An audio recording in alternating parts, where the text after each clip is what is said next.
Buenas noches. 1,600 metros, más de 1,5 kilómetros es la distancia entre la casa donde se resguardaba Nemesio Ceguera Cervantes, el Mencho, y el lugar donde se internó cuando huyó. En este noticiero, en Imagen Noticias de la Noche, recorrimos la ruta de escape del Mencho. El capo habría sido trasladado a un fraccionamiento cercano y diferente, con casas pequeñas, donde aparentemente se resguardaban sus sicarios. Intentaron escapar por una zona boscosa, pero las fuerzas federales le cerraron el paso. Su última ruta de escape la recorrió mi colega corresponsal, Carla Méndez.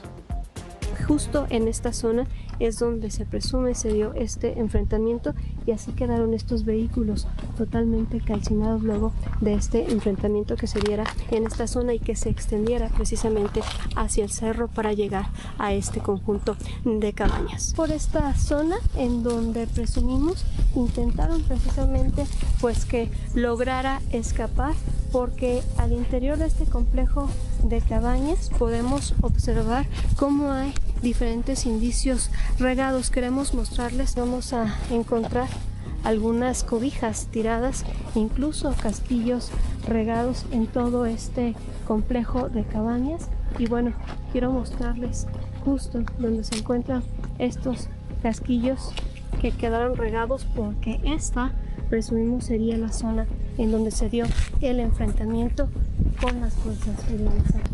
En este punto así quedó. De este lado podemos ver toallas regadas por todas partes, cobijas. En esta camioneta quedó una marca de sangre.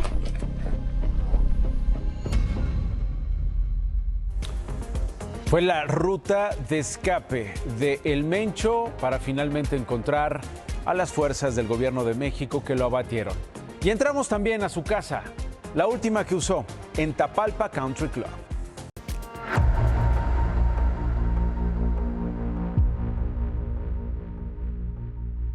La propiedad tiene 2 pisos, es acogedora e invita al descanso. Parece una casa familiar entre fraccionamientos de lujo y zonas boscosas. La decoración es moderna, cara, pero sin excesos. En la planta baja hay una cocina con isla, un comedor para 8 personas, 2 mini salas de estar, un dormitorio principal con una cama grande, vestidor y baño completo, y otro cuarto con 2 camas individuales. Arriba hay una sala de televisión y 2 habitaciones más con 2 camas y un baño. Tiene esta terraza. Estas aparentemente son un inflable y bueno, como podemos ver, es la imagen de la Virgen de Guadalupe y de San Judas Tadeo plasmadas precisamente en estas piedras. ¿Cómo vivía Nemesio Ceguera? La cocina está desordenada. Vemos botes de leche, la caja de un pastel vacía, latas, bollos para hamburguesas y despensa. El refrigerador, de 2 puertas, tiene 2 lechugas, 3 jarras llenas con líquido desconocido, un galón de agua, refractarios y bolsas resellables. Aquí quedó un regalo, unas rosas, podemos ver que tenía aquí algunos chocolates, algunas galletas. En el dormitorio principal, la cama está extendida y el colchón movido. Hay una caja de la exclusiva marca Balmain, un paño de la joyería mexicana Mallorquín, un perfume y un bote de gomitas de melatonina. Hay muchísimo medicamento para la gripa, para el estómago. Acá podemos ver un altar en donde se encuentra San Judas Tadeo, la Virgen de Guadalupe y bueno, aquí tenemos un salmo. En el vestidor hay productos de cuidado de la piel. Los 3 cuartos restantes lucen desordenados. Sobre las camas hay una chamarra con estampado militar, un escapulario y un par de tenis tácticos militares. Además de los medicamentos de la habitación principal, hay otro que llama la atención. Frente a la puerta de la casa hay otra hielera con una caja de Tationil Plus de 3,000 miligramos, medicamento usado para tratar el estrés crónico, la fatiga y que funciona como apoyo hepático. La entrada a la propiedad está dañada. La casa de El Mencho no tenía barandales dorados ni obras de arte. Era una casa sobria, rodeada de bosque y de vecinos. Dato importante, desde el 2015 la Oficina de Control de Activos Extranjeros del Departamento del Tesoro de la Unión Americana ya tenían la mira esta zona residencial. Señalaron a 5 empresas mexicanas de apoyar financieramente al cártel Jalisco Nueva Generación. Se trata de un restaurante de sushi, una tequilera, una empresa agrícola, una agencia de publicidad y un negocio de alquiler de cabañas ahí mismo en Tapalpa, que cambió de nombre 3 veces entre el 2015 y el 2020. Además, a inicios de ese año, el 2020, el negocio de renta de propiedades volvió a aparecer en un documento de la OFAC por las mismas razones, pero con nombre distinto. La casa donde se escondía Oseguera está en la misma zona del negocio de rentas de estas cabañas.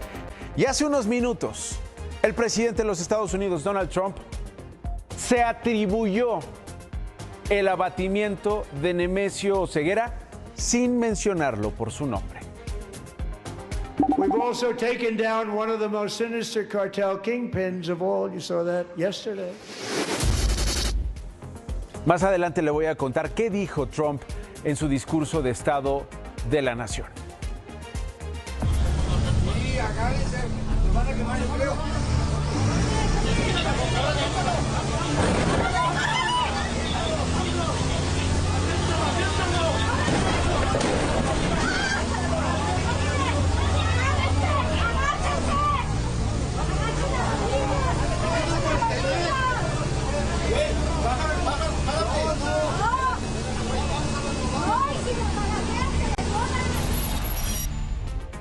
Así se ve desde dentro de un autobús el terror, el pánico, que se repitió no solo en Jalisco, sino en otros estados donde hubo bloqueos utilizando autobuses del transporte público repletos de pasajeros. Sucedió el domingo, en medio del caos, le decía en Jalisco, es un chofer del transporte público que logró salvar la vida de sus pasajeros porque esquivó este ataque de este grupo armado. En el video que está observando, se detalla el momento en el que una camioneta le cierra el paso, la blanca, para intentar prenderle fuego. Pero el chofer logra esquivarla. El chofer logra huir y no solo eso, sino además la inhabilita, estrellándola contra el muro de contención. Los pasajeros entraron en pánico, como usted lo escuchó, y afortunadamente no se reportan lesionados. 2 días después del enfrentamiento en Tapalpa, muy temprano, hoy, hubo bloqueos en Jalisco, en los municipios de Autlán y Chiquilistlán, que afectaron varias carreteras en la zona. Hasta el momento no hay reporte de víctimas. Horas más tarde, el gobierno de Jalisco levantó el código rojo en toda la entidad. ¿Qué hay de los daños colaterales contra personas inocentes por la furia que desató los incendios, por ejemplo, de comercios perpetrados por miembros del cártel Jalisco Nueva Generación? ¿Qué hay con esas historias? Hoy le voy a presentar otra. Ayer, la de un soldado que murió en la operación. Esta es la de un niño inocente, Henry, 2 años de edad, que a esta hora de la noche lucha por sobrevivir a lo que le hicieron. Tiene quemaduras en el 80% de su cuerpo. Son quemaduras graves que están poniendo en riesgo su vida. Y está muy mal. Ellos solo fueron a comprar unas gelatinas. Henry tiene 2 años y es la alegría de la casa. Hoy en vez de risas, hay llanto, pues hombres encapuchados y con cubrebocas le prendieron fuego a él y a su papá Carlos Gómez, de 49 años, en Valle de Chalco, Estado de México. Eran las 8 de la noche con 10 minutos del domingo. Ellos van a comprar al 3B. Se encontraban en la caja registradora. Ellos están parados en la caja pagando. Cuando llegan 2 sujetos, avientan gasolina hacia donde estaba el bebé y prenden fuego. Esta misma gasolina la ingiere el bebé y él es quien se prende de inmediato. Los clientes corrieron al ver las llamas, pero Henry ya no pudo moverse. Al momento de levantar mi tío a mi ahijado prendido, él se quema las manos y las quemaduras en las piernas las recibe en el primer impacto. Los intestinos del niño estaban inflamándose debido a la ingesta de la gasolina Todavía lo vieron y lo quemaron más. Yo no sé por qué se metieron con mi hermanito. Henry y su papá están hospitalizados. Carlos tiene quemaduras en piernas, pies y manos. El pequeño Henry hoy ingresó a quirófano, donde le retiraron la piel quemada. Ellos pues no cuentan con un seguro médico, ellos no contamos con ahorros, dado que ellos viven al día, ellos venden comida, ellos venden zapatos. La familia está cubriendo los gastos sin ningún apoyo. No saben quién le hizo esto a Henry, pero esperan justicia. No sabemos realmente si fue alguien oportunista, si fue alguien que lo hizo derivado del abatimiento de este narcotraficante. No sabemos, o sea, un bebé que tiene que ver ahí. Yo quiero que se haga justicia por mi hermanito. Él es un niño inocente. Que los atrapen. No podemos pedir más.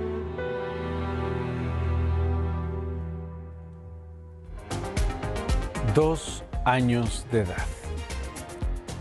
El domingo, mientras el cártel Jalisco Nueva Generación desataba su furia por la detención y muerte de su líder, un coche bomba explotó en San Juan de los Lagos.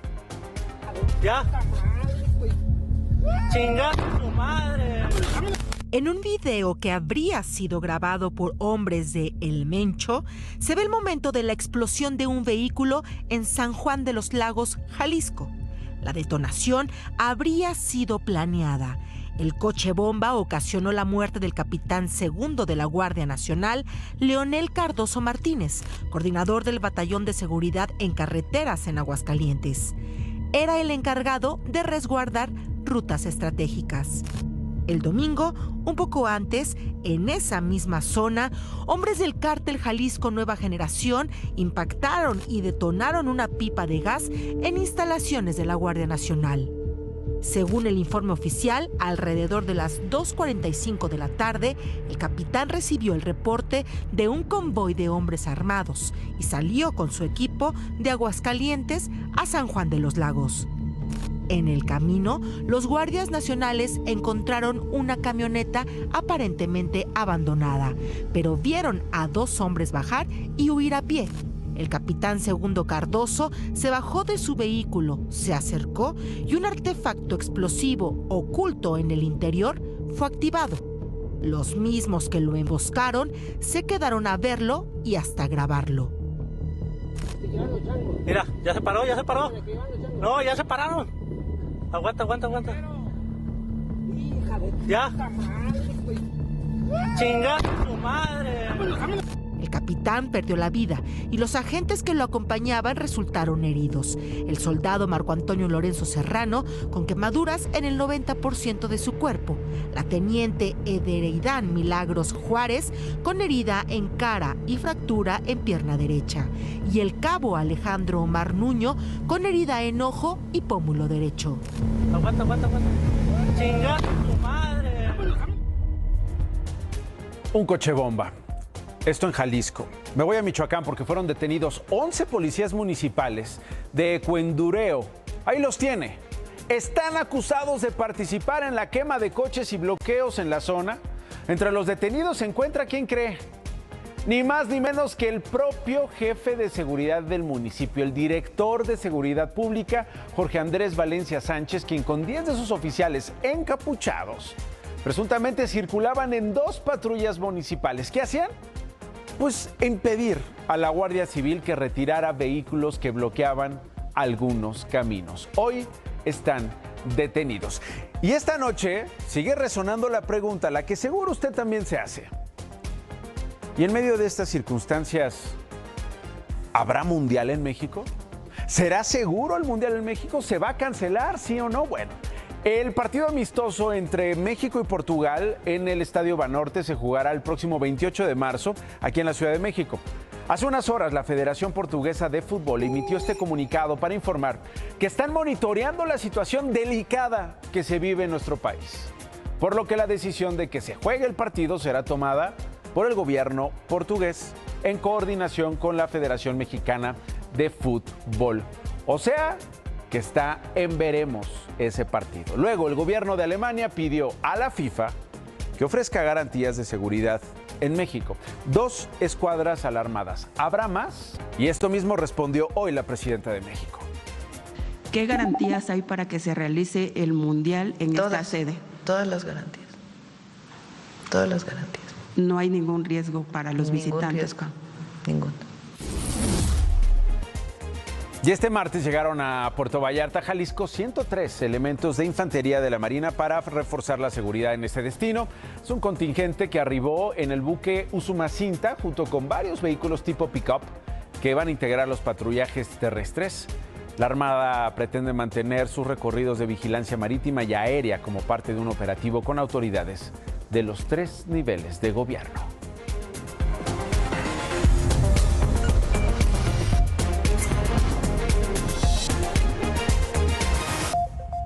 La de hoy, vea por favor lo que sucedió en el Congreso de Oaxaca. Son habitantes de San Agustín Amatengo que irrumpieron con reclamos una sesión donde se analizaba la revocación de mandato de su presidenta municipal, de su alcaldesa, Italibi Saraí Juárez.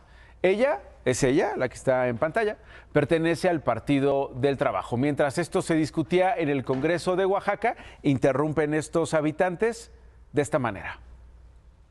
No es justo que esta señora vaya y se robe el dinero. El pueblo nos ataque a nosotros. ¡Órale! ¡Vamos! ¡Dale la cara a tu pueblo! Y como los diputados echaron para atrás la revocación de mandato, pues se enfureció la gente. ¿Y qué hizo? Secuestrar a la alcaldesa y llevársela.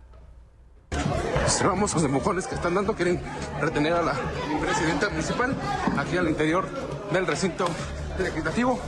Observamos Italibi Saraí Jiménez, presidenta municipal de San Agustín Amatengo, aquí al interior del Congreso. Agrediendo por parte de pobladores.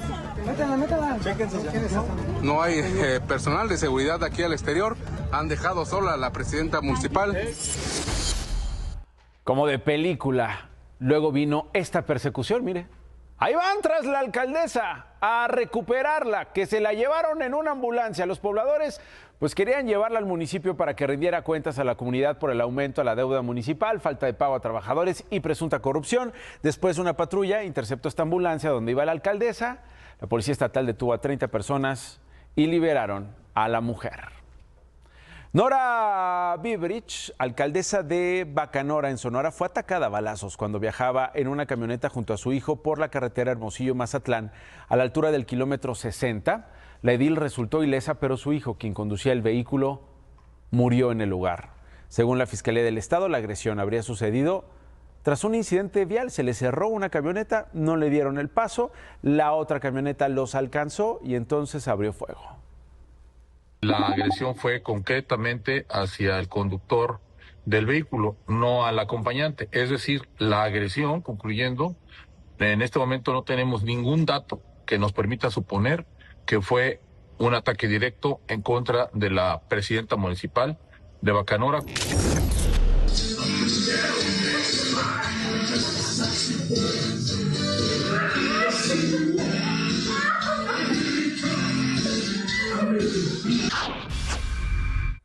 Es Río Verde, en San Luis Potosí. En redes sociales ha causado revuelo este video de la regidora Rosa María Huerta, es del Partido Verde. Y como lo vio en la pantalla, pues la funcionaria celebraba su cumpleaños de una forma peculiar. Así, con un hombre con una botarga bailándole en una oficina pública. Hoy hablamos con ella.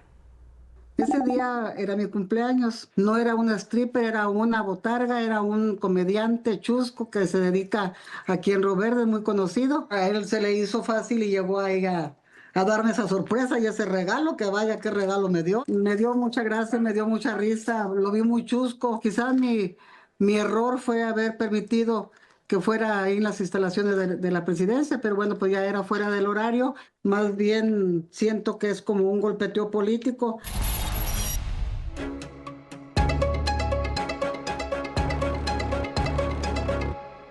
Y parece que finalmente mañana se va a descubrir el misterio. Vamos a saber qué tanta división causará la propuesta de reforma electoral de la presidenta de México. ¿Y qué rompimiento no habrá entre los partidos que integran la Cuarta Transformación?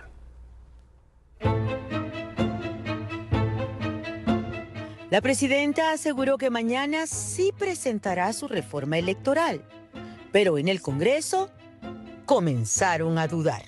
La presidenta Claudia Sheinbaum puede presentarla cuando ella quiera, es su facultad.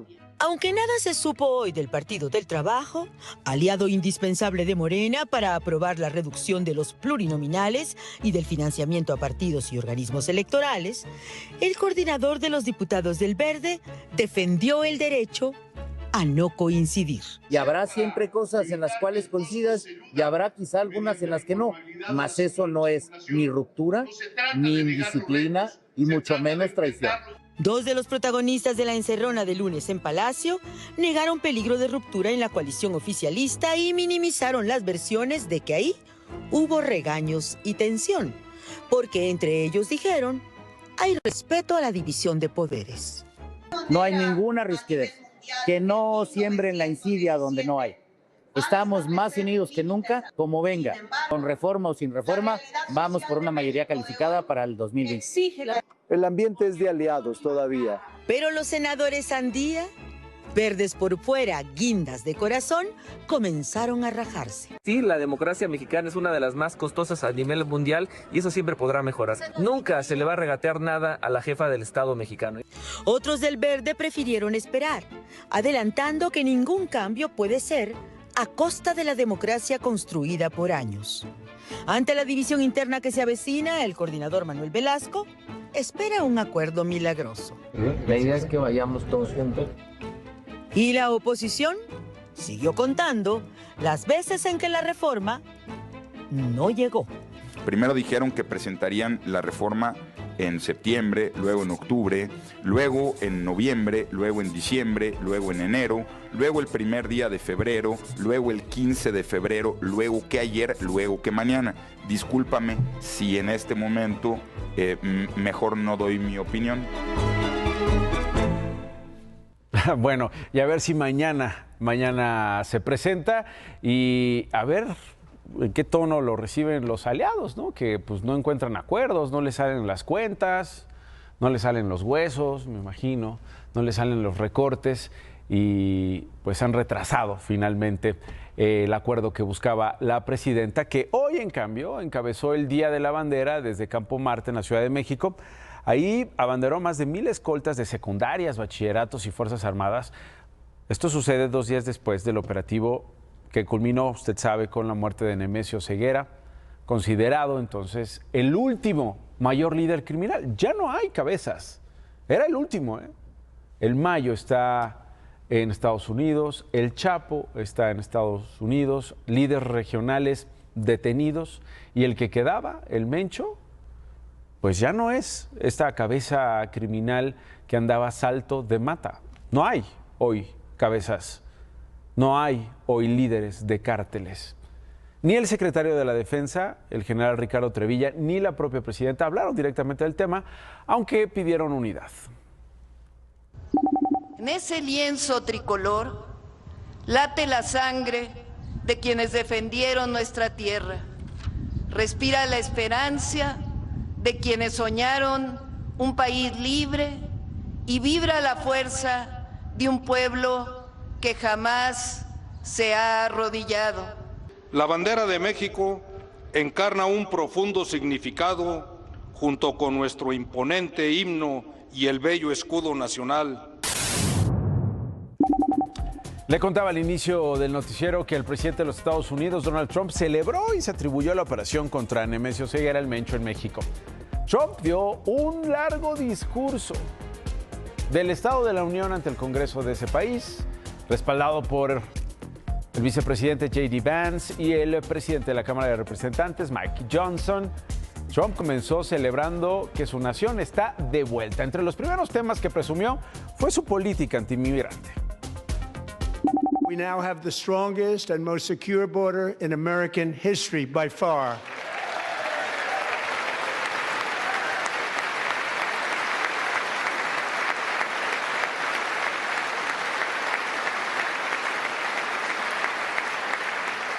In the past 9 months, 0 illegal aliens have been admitted to the United States.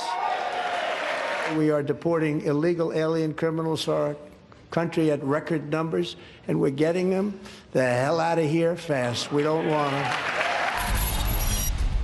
No, bueno, no sabe la cantidad de aplausos, bueno, solo de la mitad del Congreso, que incluso se ponía de pie, que son los republicanos que lo respaldan. Reclamó a congresistas que no aprobaron un mayor presupuesto para el Departamento de Seguridad Nacional para continuar con esa política. If you agree with this statement, then stand up and show your support. The first duty of the American government is to protect American citizens, not illegal aliens. Isn't that a shame? You should be ashamed of yourself not standing up. You should be ashamed of yourself. That is why I'm also asking you to end deadly sanctuary cities that protect the criminals and enact serious penalties for public officials who block the removal of criminal aliens, in many cases drug lords, murderers all over our country. Y de nuevo, el congresista demócrata de Texas, Al Green, fue escoltado fuera del pleno luego de protestar con este letrero: la gente negra no es simio. Esto al pedir al presidente Trump que se disculpara por el video generado con inteligencia artificial en el que se mostraba al expresidente Barack Obama y su esposa Michelle como dos simios en la jungla. Con toda la cara dura, Trump saludó a las y los jueces de la Suprema Corte, esos que no votaron a su favor y que le echaron abajo las tarifas, los aranceles, y ya en el discurso reclamó la decisión de echarle abajo su arma económica. I use these tariffs, took in hundreds of billions of dollars to make great deals for our country, both economically and on a national security basis. Everything was working well. Countries that were ripping us off for decades are now paying us hundreds of billions of dollars.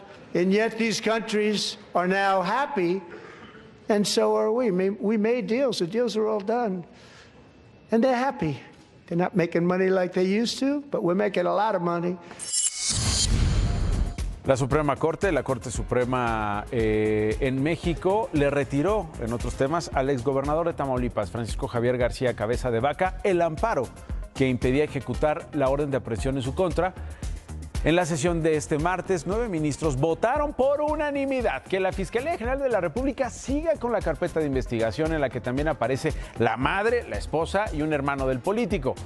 García Cabeza de Vaca vive en los Estados Unidos desde el 2022. Él llegó por el PAN a gobernar Tamaulipas y en 2023 una jueza federal de aquel país congeló por 2 años una solicitud de extradición. Hoy desde la Unión Americana, no en territorio mexicano, sino en territorio estadounidense, el panista cuestionó al Poder Judicial y aseguró que se trata de una persecución contra él. Vemos las consecuencias de lo que muchos advertimos con la reforma al Poder Judicial. Cuando se pierde la autonomía, la justicia pasa de ser un contrapeso y se convierte en una herramienta de la persecución política que responde a los intereses del poder. Durante años se fue construyendo una ruta para llevar mi caso a donde políticamente les convenía. Este exgobernador está acusado por delitos de delincuencia organizada, operaciones con recursos de procedencia ilícita, ambos considerados federales de alto impacto. El director ejecutivo de Tesla y de SpaceX, Elon Musk, arremetió el lunes contra la presidenta de México porque, según él, se ha negado a combatir a los cárteles. En su cuenta escribió: solo dice lo que le dicen sus jefes de los cárteles, refiriéndose a la presidenta. Hoy ella rechazó los señalamientos y fue más allá. Estamos considerando si hacemos algún asunto legal. Lo están viendo los abogados. Pero a mí lo que me importa es lo que dice el pueblo. La verdad.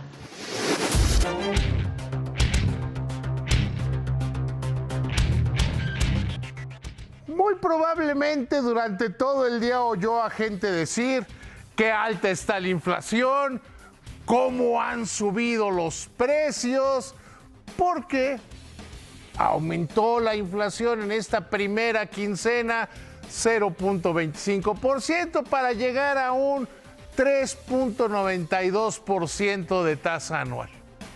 ¿Es mucho o es poco?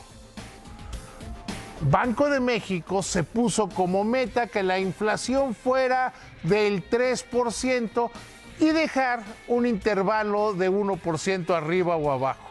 Eso lo hizo en 2013.